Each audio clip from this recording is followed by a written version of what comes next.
Today's episode is sponsored by Jane, a clinic management software and EMR. The Jane team knows that when your workday is spent providing care to your patients or clients, it can feel like there aren't enough hours in the day for the rest of your admin tasks.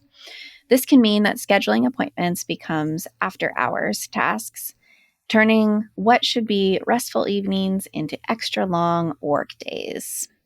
That's why Jane has designed user-friendly online booking, so you can give your patients the freedom to book their appointments at their own convenience, whether that's after hours or on weekends. Patients can also manage their appointments, fill out intake forms, and enable SMS and email reminders from their secure online portal, which saves you from having to manually do it. To see how Jane can help you reclaim your evenings and weekends, head to jane.app to book a personalized demo. Or if you're ready to get started, you can use the code WELLNESS1MO at the time of sign up for a 1-month grace period applied to your new account.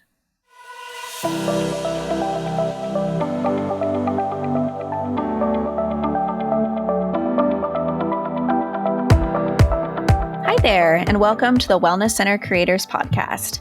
I'm Kendall Hagensen. And I'm Anna Rudel. We're thrilled to have you join us on this journey of creating innovative, patient-centered wellness centers.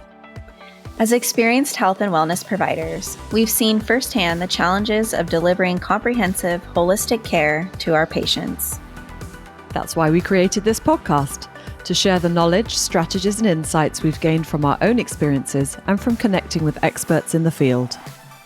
Each episode, we'll dive into a different aspect of building and growing a successful wellness center, from developing a strong multidisciplinary team to implementing cutting-edge technologies and treatment approaches. We'll also share practical tips, resources, and real-world examples to help you overcome common obstacles and streamline your processes. Our goal is to empower you with the tools and confidence you need to create a thriving wellness center that truly makes a difference in your patients' lives. So whether you're just starting out or looking to take your existing practice to the next level, you're in the right place. Get ready to learn, grow, and be inspired. Let's create something amazing together. Welcome to the Wellness Center Creators Podcast. Welcome back, everyone, to the Wellness Center Creators Podcast. Today on the show, Anne and I are going to have another conversation, just the two of us, and we're going to talk about loneliness as business owners. Hi, Anna. Hi, Kendall. How are you after the retreat? I'm so good. My cup is full. How are you? Good.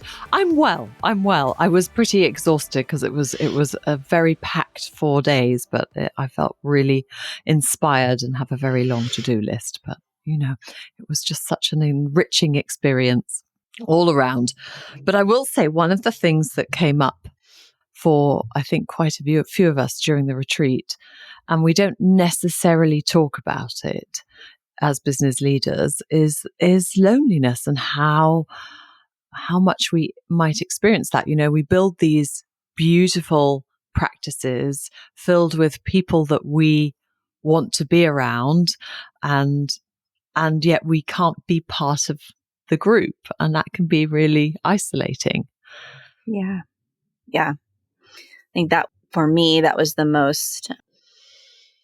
most shared kind of piece of impact that people, from the retreat of, well, what I got out of it most was actually being in community, right? Yeah. In addition to the content or whatever, but it's the relationships and community, and for myself included. And I think, to your point, there's a difference, whenever we do this retreat or have a group come together with wellness center creators that is all, clinic owners or wellness center owners. It's more of a peer-to-peer relationship and experience for the two of us. And yeah, we're there as coaches and we're there as facilitators, but we are also peers. We are also clinic owners. And it's such a viscerally different feeling, for better or worse, for me, in that environment of feeling not lonely, right? Right. And that's because of those common experiences that we share, of course. Yeah. And as clinic owners or people leading teams of employees who work for us as employees and we pay them and we are their boss, that is a different dynamic, as it should be. But it definitely leaves room for that person who created it to feel that they're working in isolation. And if we're not careful, we can kind of get stuck in that place where we feel like no one really gets it. No one really understands what we might be going through or the hardship that we have in that role. Definitely. I think that's how I think I came to coaching, was from that place of isolation and realizing I needed that peer support and I needed to be able to vent what was truly on my mind as a leader, because you can't necessarily do that you can't do it within your organization. I mean, it's a hard line there, isn't it? Unless you have Exactly. somebody who's taking some share of that burden or responsibility. But, I'm curious how you manage Mm-hmm. keeping a vibrant social network Mm-hmm. alive and being a leader. How do you Yeah, do it? it's a good question. Do you do it, Kendall? Do I do it? Well, I do it now. I think Mm. when I hired my first business coach, was actually during the depths of COVID, and it was from a place of isolation, similarly to your own story of feeling like, okay, I'm supporting everyone here and I'm choosing to do that. And I have a lot of pride in that and enjoy it. And I'm going to need my own cheerleader. I'm going to need someone who maybe has done this before or understands some of these nuances. So that's when I went that direction for my own coaching. I think from a network perspective, I've known, in my experiences in graduate school as a therapist, they always teach us, you should really do it this certain way.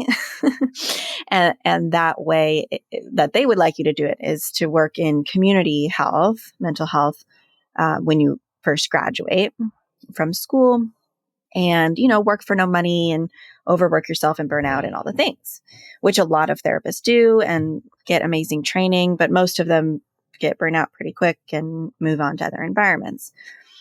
Because of my own health story, I knew going through graduate school that I wouldn't be able to do that physically.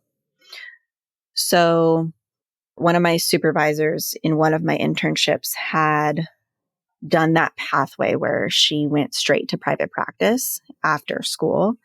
And she eventually created a wellness center, and I was an intern at her wellness center. Mm.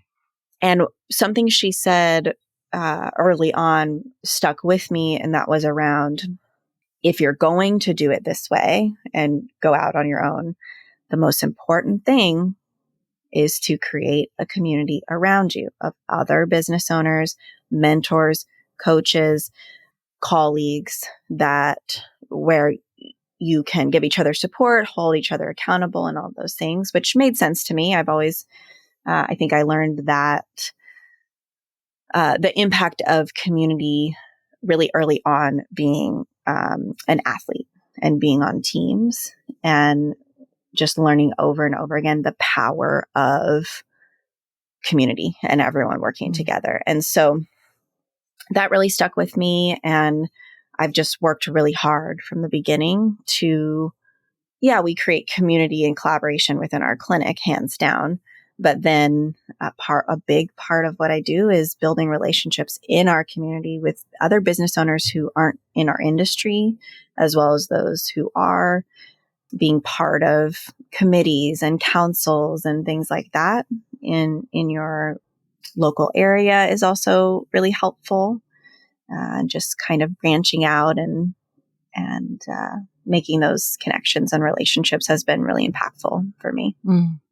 It's a hard line though, isn't it? Because, on the one hand, we're building these clinics and that takes a significant amount of our time and energy, and then to step away from the job of managing and practicing to then put more energy into creating a social support or community outside of that that's also business related leaves. And then you've got family, and then you've got your friends. So for me, I find myself reducing some contact because I need to fill my cup. Yeah. But You've also been doing it for a long time. Yes. Right? You have very established networks and community in your life. But I think it's also important to try to be very mindful about building that balance whereby you do nurture your friendships that fill your cup during the same time that you're building your practice. I have a friend, an acupuncturist, I hope she's listening, Annie, up the peninsula. And my goodness, that woman spends so much time putting energy into those nurturing relationships that fill her as an extrovert. Yeah. But I find it quite challenging, I have to say. It's challenging. And I think it's about choosing what's important to you and being intentional, just like with anything else in business, but in life. So I think about, I think the term for me would be an extroverted introvert.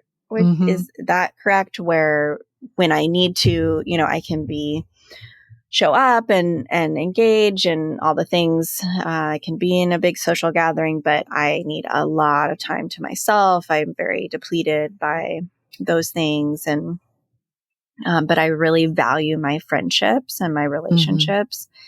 And it's so easy to be busy with life and to just not send the text or invite the person or do the thing, whatever.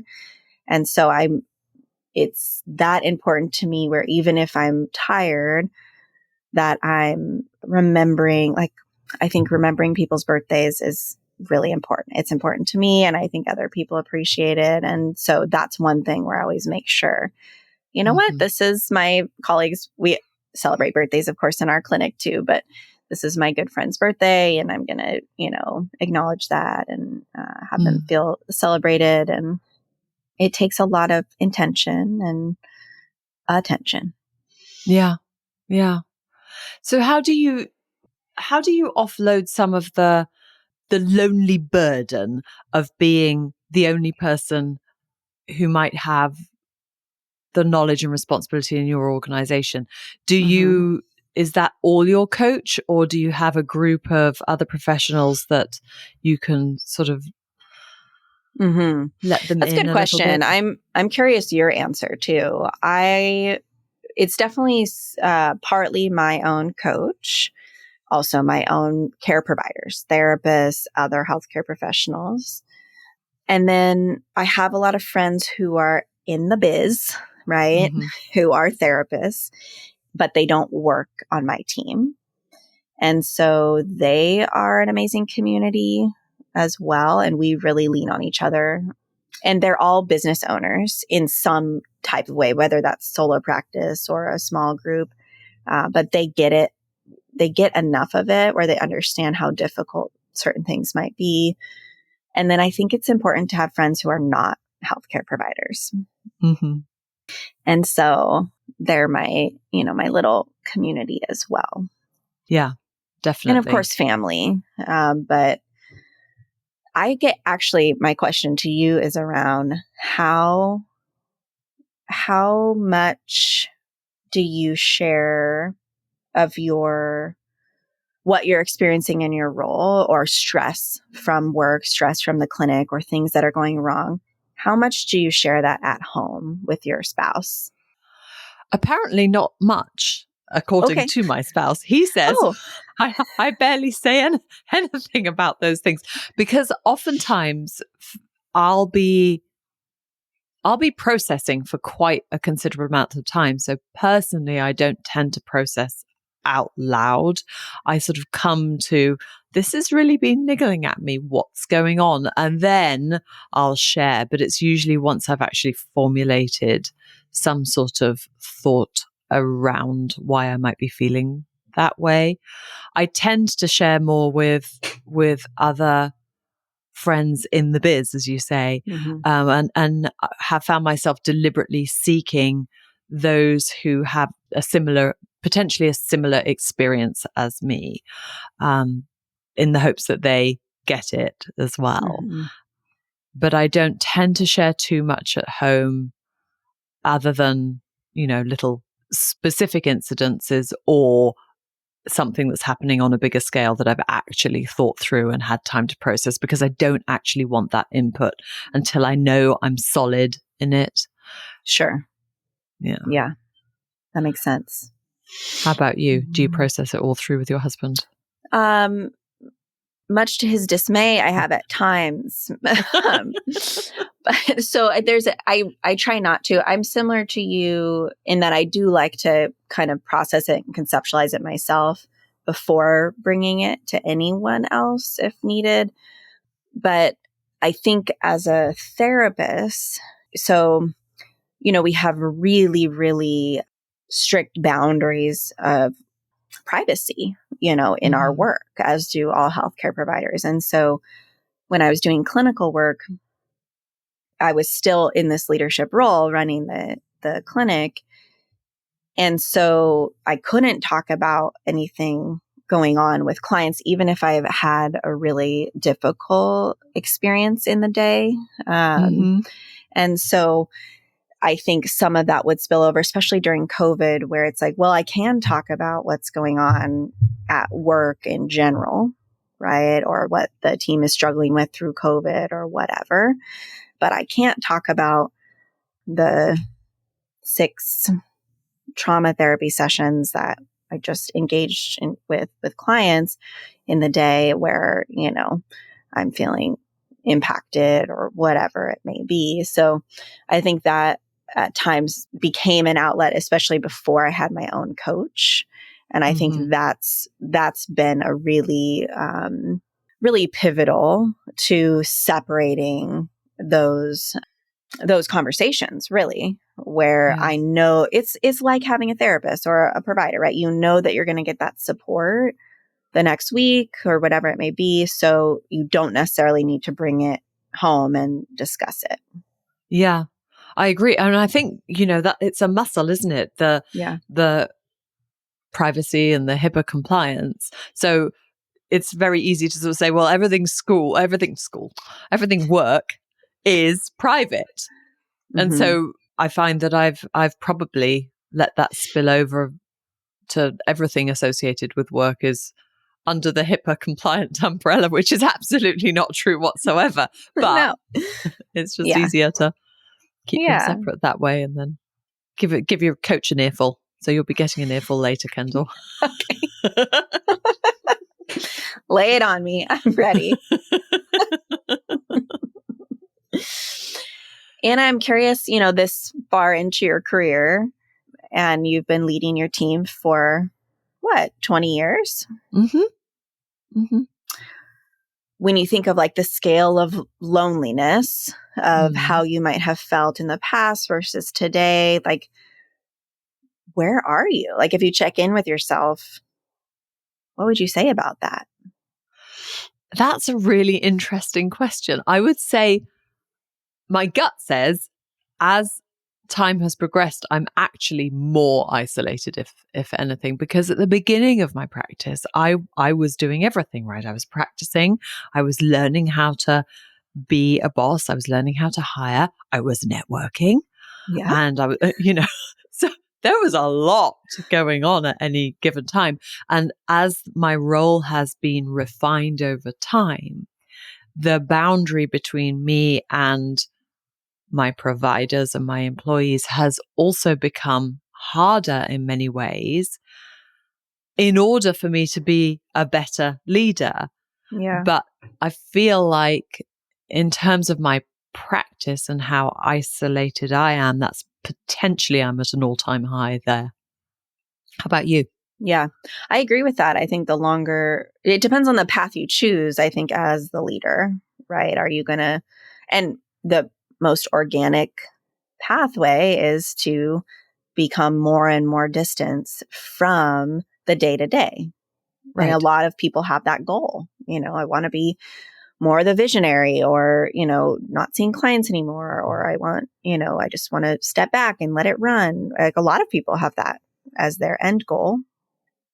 And I think just knowing if that's your goal, then this is something to actually watch out for as you go through time, is how do you continue to build community around yourself in a meaningful way and still maintain that goal of separation from Mm-hmm. your day-to-day of your company. And when I stopped seeing clients, that's when, I started to feel more and more of that isolation and disconnection of not being part of that experience in real time, because the way our clinic operates is so collaborative, and we have a lot of shared patients. And so it was very abrupt for me of not contributing in the same way Yeah. clinically. But it also opens, so many pathways and opportunities to have impact, in the community in different ways. And for me, that's always my motivation. And that's where I feel successful, is having impact in deeper ways. And how can we do that differently and for more people? Yeah, I agree. But it is, as you say, there has to be that intentionality about it. And one of the purposes coming into today's podcast was we did want to bring something up that maybe business leaders experience but don't necessarily talk about much. And I really think that this is an area that we really don't talk about much, and Yeah. that we do have to be mindful of it. Yeah. So to our listeners, I would say, if you are feeling isolated and feeling like are kind of stuck in that, you don't know what to do, reach out to us. You can email Kendall at wellnesscentercreators.com. We also would love your ideas for questions or topics that you would like Anna and I to discuss on the podcast, and we might just do that. It'd be super. Yes. Oh, very exciting. Very exciting. Let us know what you think and send us your ideas, and we hope you have a wonderful week. Thanks for chatting, Anna. Thank you, Kendall.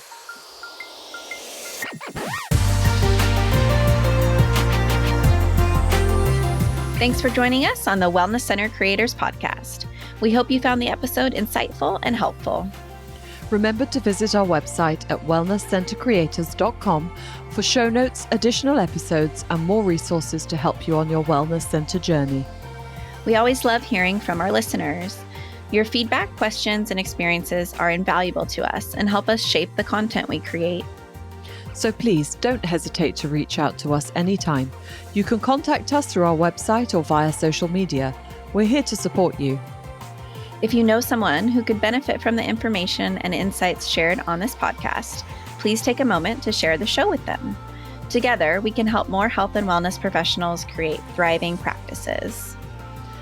Thank you again for tuning in and for being part of a Wellness Center Creators community. Your dedication to providing exceptional patient care is truly inspiring. We can't wait to share more with you in the next episode. Until then, keep creating, innovating, and making a difference in your patients' lives. See you next time on the Wellness Center Creators Podcast.